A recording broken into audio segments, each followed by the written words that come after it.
At 3:30, we got my Gators. Let's go. I said it's great to be a Florida Gator. Say it's great to be a Florida Gator. Let's go, guys. It's going to be so hype. We're going to be 4-3. We're traveling. We're going to be on the road. It's in Jacksonville. So, honestly, it's a neutral field. I don't feel like... I love that it's a neutral field, at least this year. Next year, I'm going to be mad that it's a neutral field because I would like it in the swamp.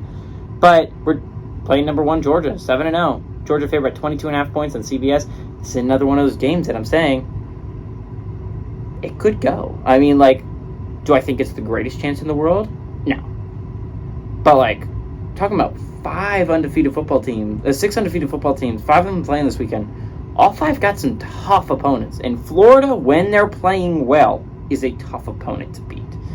Anthony Richardson, so far this year, 96 and 170, thrown for 1,367 yards, 6 touchdowns, 7 interceptions. Montreal Johnson Jr. on the ground, it's at 59 carries for 425 yards and 7 touchdowns. And Justin Shorter's had 18 catches for 405 yards and 2 touchdowns. Stetson Bennett for Georgia has gone 162 at 229, thrown for 2,033 yards, 7 touchdowns, 1 interception. Daijun Edwards on the ground has had 59 carries for 334 yards and 5 touchdowns. And Brock Bowers has had 26 catches for 393 yards and 2 touchdowns.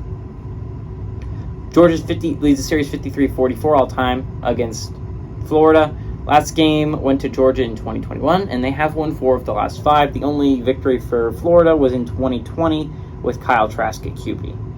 Now, I like to point out that last time these two teams played, Anthony Richardson was starting his first ever collegiate football game. And a large reason why Florida lost that game was because of Anthony Richardson playing in his first ever collegiate football game. He's gotten much better since then. He still obviously isn't the greatest player in the world, but damn is his athleticism, his pure athleticism, not just so much fun to watch. And just like I was saying for Penn State, I'm going to put out the keys for Florida to win this one. Number 1, run the ball. Run the ball. Run the ball. What? Run the ball. It's not that hard, but Florida seems to sometimes forget that is a huge part of their football game. Montreal Johnson Jr., you have a 3-back, just absolutely triple-headed monster. You have 3 backs that are very, very good, and you get push on the offensive line more often than you don't. And you're obviously Anthony Richardson, one of the most athletically gifted quarterbacks in the entire college football. So run the ball. The focus should be on the run. Number 2, actually stop the run. This game's going to be won in the trenches if you're Florida. Number 1, it's getting your runners going. And number 2, it's stopping Georgia's. Florida's rush defense has been, I think, pretty solid this year. It's been their better of the 2 units. On the other side, things, Stetson Bennett is probably going to have a good day. The Florida pass defense has been poor this year. It has been. Outside of the Utah game, obviously you could watch the LSU game and Jaden Daniels was killing us through the air. But, and the only reason Florida even got back into that game was because LSU player dropped for sure catch on the sideline.